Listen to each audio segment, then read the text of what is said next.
les stades sont prêts pour accueillir les matchs de la CAN. Mais difficile encore de savoir si le public et les joueurs seront au rendez-vous.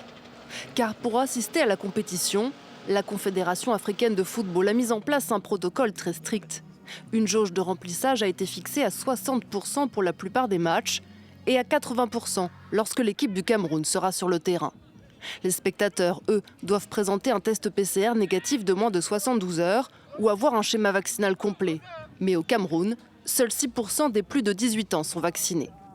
Il y a peu de gens qui ont l'envie de se faire vacciner, ce qui fait que les stades seront un peu vides. Donc je préfère, encore avec le test, oui, ça peut faire on arrive au stade, mais les vaccins, je suis contre. Comme j'aime le football, je vais très certainement prendre ce vaccin pour aller au stade.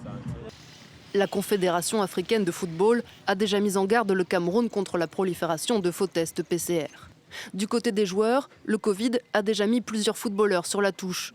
Dans l'équipe du Sénégal, 3 joueurs et 3 membres de l'équipe d'encadrement ont été testés positifs avant le départ. Des cas ont aussi été détectés au sein de la sélection gambienne et camerounaise. La star d'Arsenal, le Gabonais Pierre-Emerick Aubameyang, a lui été mis à l'isolement dès son arrivée au Cameroun. Si son test PCR confirme qu'il a le Covid, il manquera le premier match du Gabon contre les Comores lundi prochain.